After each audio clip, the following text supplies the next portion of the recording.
and then you get yourself a... This thing was all bundled up like it was a rat's nest up in here. Alright guys, welcome back to That Guy's Garage, where I take stuff and make it work with whatever I've got, being that guy. The question today is will it run?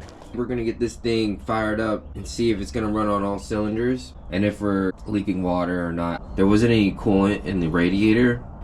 Okay, so I'll go ahead and check the oil. It's not milky, so that's hopefully a good sign.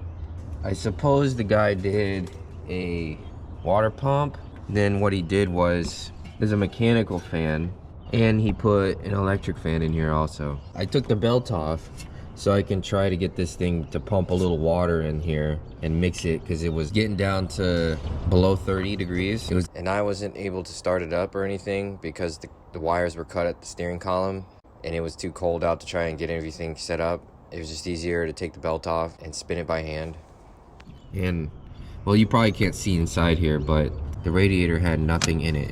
It had just a little bit at the bottom of it. So that's why that cap is just kind of sitting there. Now there might be a brake leak. That's not good. There was like nothing in there. Well, that's a problem for another day. Let's just see if we can get the engine fired up. So we're going to talk about that guy, you know, that one guy that you guys know down the street who could do it for a lot cheaper. Well, that guy,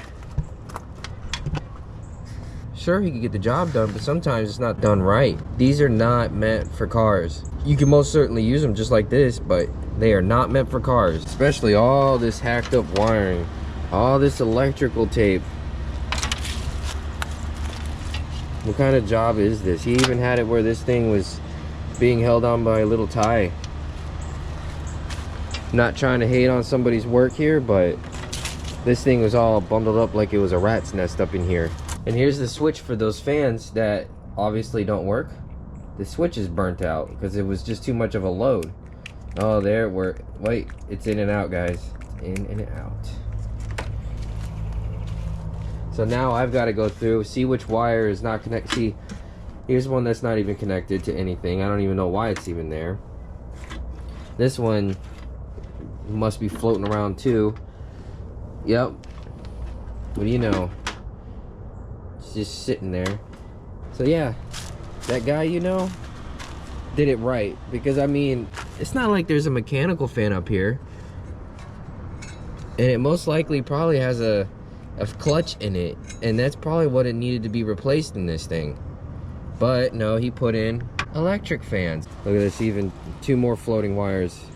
I'm gonna most likely just take this off and rewire it the correct way and possibly keep the electric fans. That's if those electric fans work. That's my 2 cents on that guy, you know, down the street who could do it for 25 bucks. Well, if you have to go down to the shop for 200 bucks to get something fixed, it was well worth the 200 bucks, because this right here will leave you stranded on the road. Why? Alright, so first off, I'm gonna get these wires hooked up back where they were before I start to try to get this thing cranked over, because I'd like to have it crank off of the key and not just hot wiring it over by touching a few of these things together. So I'm gonna go ahead and reconnect all these wires that were cut.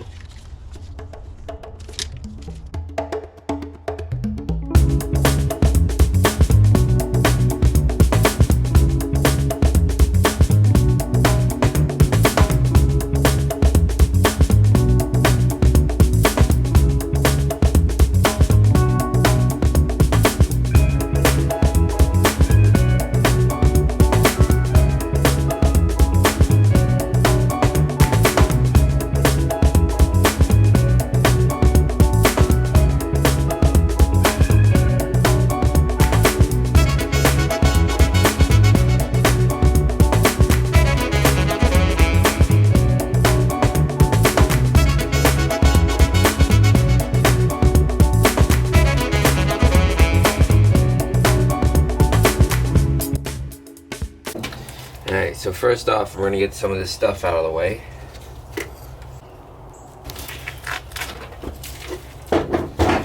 So I'm about to put the battery in, and this is the only thing that's left of the battery tray.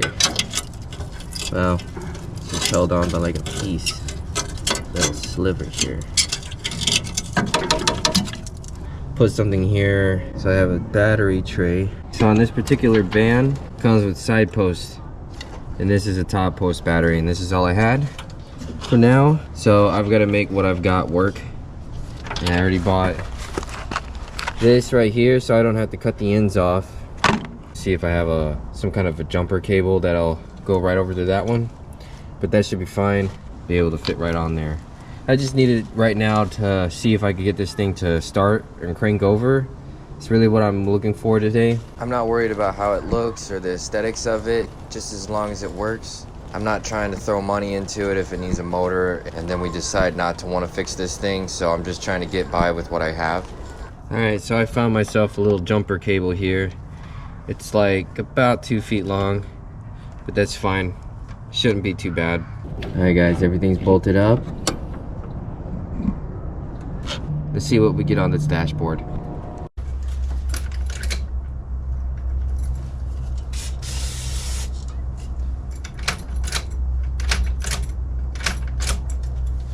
Here's the cap. Okay.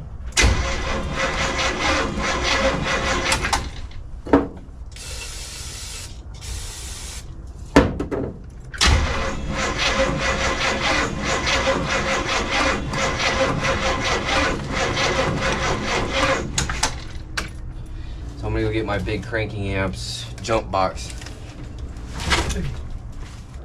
Alright, let's check that out now.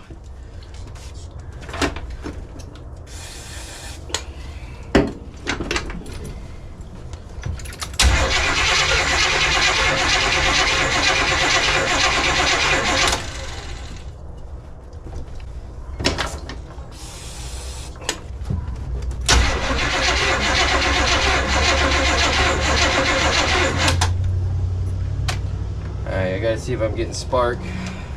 Alright, so now I'm testing for spark, and what I did was, it's a pretty cool little trick. So take one of the spark plug wires off of one of the cylinders, and then you get yourself a spark plug that just dropped underneath the car. What I do is, I got myself a spark plug, a jumper, attach this cable to the spark plug, and then attach the other end to a ground, and then I could just place it anywhere and just see if it sparks. There is another way also. You can just place this anywhere near a good known ground and you'll see it spark, but then you run the risk of it arcing and shocking you.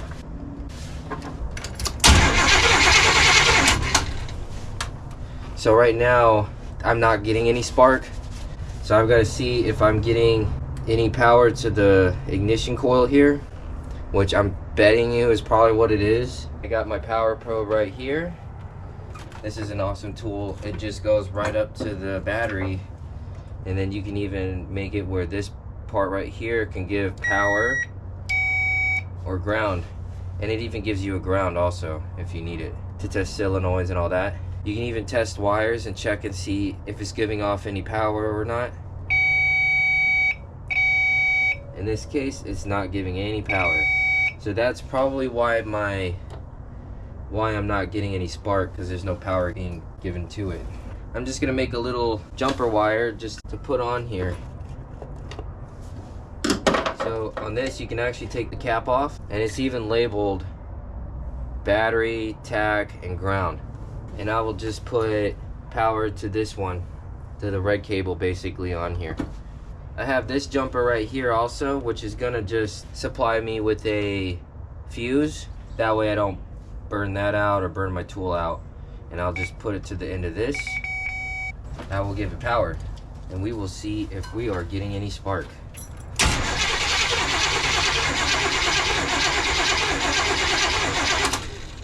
Okay, we are not getting spark there.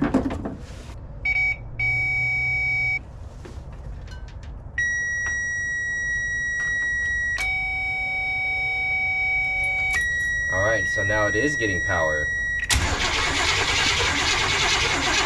That means the wire is good. I don't know why I wasn't doing that before, unless the key was off. Yeah, now it's getting power. So we're not getting spark at the spark plug. It makes me wonder if there's anything down in here. Distributor cap. So we're gonna see what's going on down here, if it's dirty or not, if it needs to be cleaned. Sometimes you can get away with cleaning it, sometimes you can't. Sometimes you do need to go and get yourself a cap and rotor. So, let's see what we have here. It is a little bit dirty. This is not the right way to do it, but hey, just trying to see if I can get this thing started today.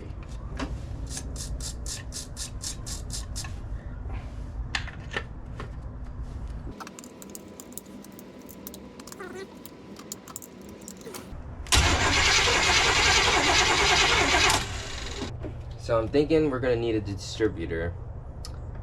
And I say that because, yeah, I can go and replace either the coil or even the ignition module that's located in here, but it's really old and crusty. It already needs a cap and rotor. So we now have spark. And the reason why we have spark is because I forgot I disconnected this little computer over here.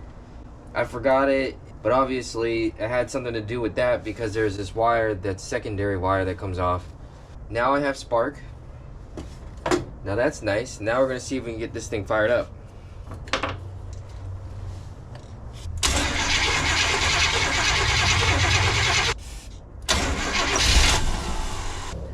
Well, I got it to fire over.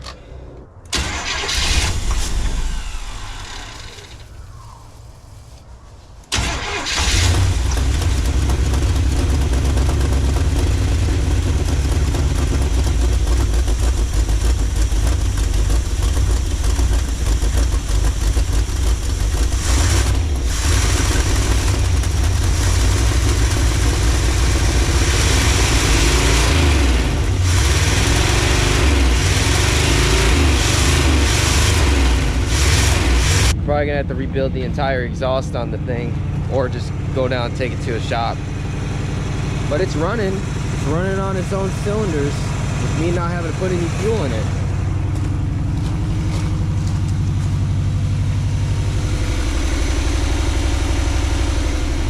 We're gonna see if it can crank up by itself. No ether, no spray, no nothing. Oh shoot! We're making money. Sorry, we're making dough. We ain't got no money. And we're blowing smoke up in the neighbor's yard. When did the guy say he last used it? I don't even know. So we got the van running. The only thing is it's smoking a little bit.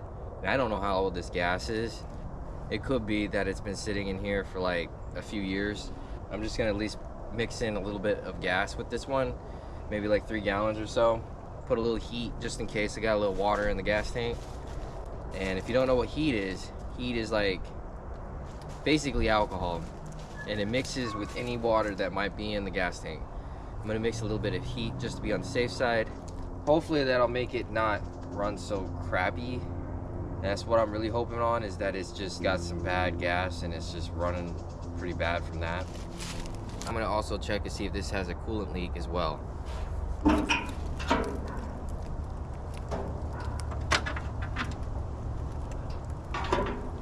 I am not going to put coolant in there. So the van only had like this much coolant in the radiator. So what I'm gonna do is I'm just gonna straight up put water into the radiator, fill it all the way up, top it all the way off, and then put a pressure test on it and see if we've got a leak somewhere. I'm hoping we don't have any freeze plugs or anything like that that are done for. Check the oil was good. It wasn't milky or anything like that. So I took the belt off, so this is just free floating here. And I honestly don't even know what I did with the belt. I don't even know. Oh. Yeah, here it is. I got the belt right here. So what I'm gonna do is I'm gonna go and put the belt on. So that way we have the alternator running and the water pump running also. Hopefully we won't have any leaks. And if we don't, the next thing after that is going to be a tune-up, cap and rotor, possibly rebuild the the carburetor or buy a new one. Not very sure at the moment. And then we're gonna have to fix all the vacuum leaks, all the cracked hoses. I saw a lot of those. All right, we got the belt in. Now I'm just gonna go fill up the radiator now. So I actually have 2 of these because somehow my dog found the other one, chewed up half of these things. So I had to go buy another one. So one is like a storage container, and the other one I actually used to fill. And it acts as a second one if I need it.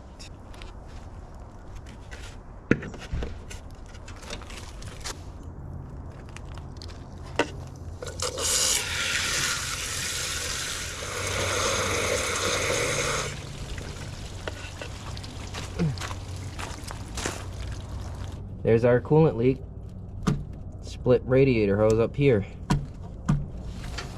Oh. The hose is pretty stiff here. So maybe that's what we needed. Just 2 hoses, I guess. We'll have to get the other one. Maybe even a thermostat. There's just a few things that need to be redone on this thing. I think there's a transmission cooler in between the radiator and this condenser. He put up a little line here just to hold the radiator hose out of the way of the fan. And then on top of that, I don't even see a fan shroud. Probably because they put an electric fan, but they don't even have the shroud over here. Possibly why they were trying to get this thing to go and act right. Maybe it broke or something. This hose clamp was so bad, it started coming right on out of there. Guess that'll have to get replaced too. Go ahead and get all this out of here.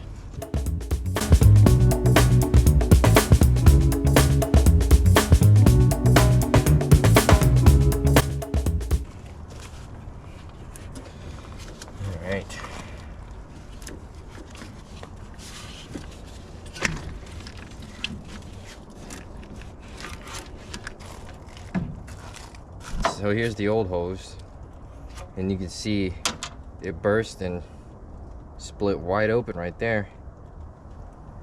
Almost as old as this van is. I'm gonna go actually see if I've got anything like this. I might get lucky and I might have one of these. I got a few, but they look like the curly ones.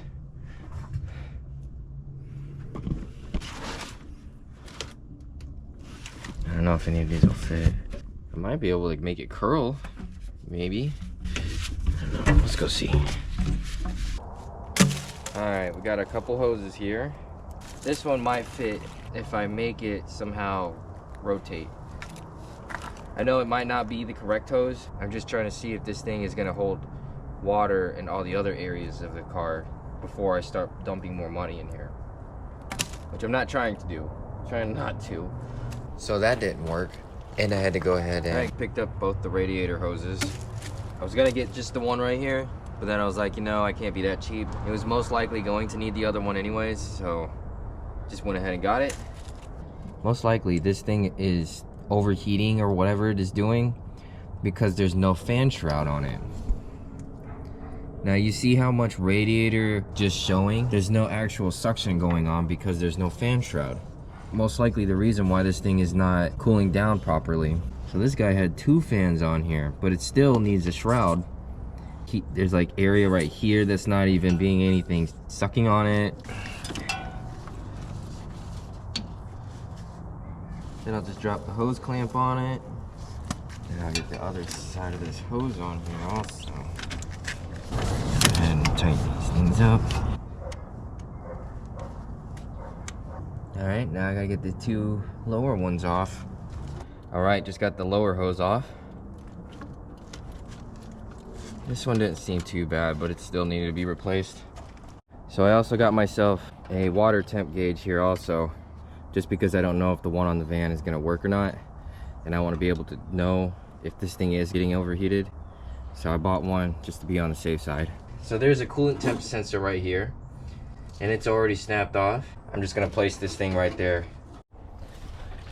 So the hole that's already here, I'm not gonna be able to put both of these through there. I'm just gonna have to drill another hole. I didn't want to, but whatever.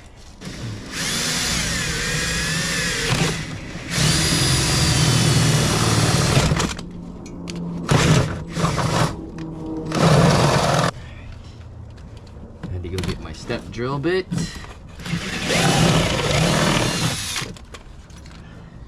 Okay, that might have done it.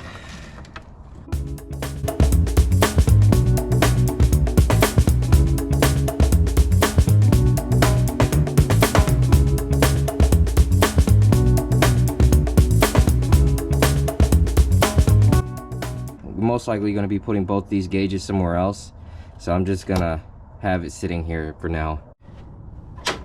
And there's the sensor, the old one. I'm just gonna take that one out. So first I'll put one of these in there, and then I'll place that right behind it. So it looks like it's a 22. That thing's huge.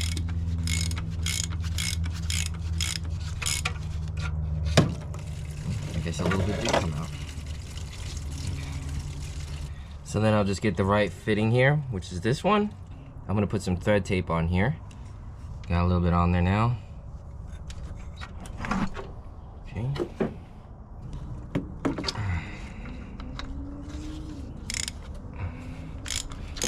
Go ahead and tighten her up.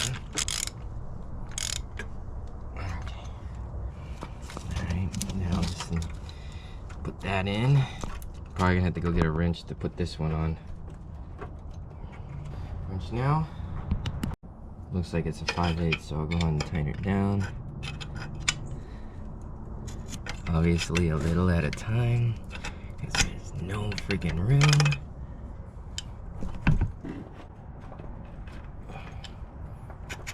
Okay. Should be tight enough. Route that right there, away from the exhaust, not touching it.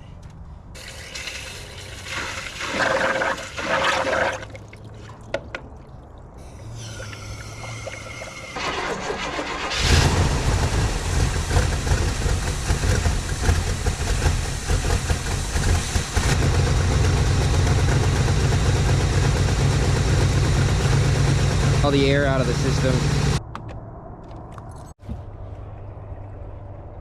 Add a little fuel to it. And then I got some heat. Put that in there. Just in case there is some water in there.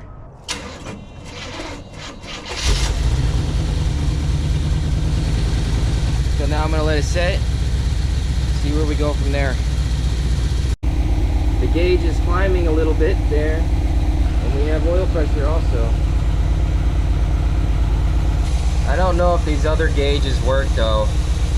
I don't think the battery gauge works. For sure that oil gauge is not working. So we're just gonna let it sit here and let this thing run for a little bit. But we're gonna let that thermostat open also. When it gets up to operating temperature, I'm gonna go ahead and take it around the block. So I'm gonna see if the alternator is working and see if we're getting more than 12 volts. There it is, almost 14 volts, 13.65 volts. From the sounds of it, it sounds like there's an exhaust leak on this side.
Alright guys, so that was it for this week. So the next time I see you guys, we're going to be doing a tune-up, spark plug wires, cap and rotor, possibly coolant, but maybe not, exhaust manifold gaskets, and we're going to see what we're going to do with that carburetor, whether or not we're going to rebuild it or replace it.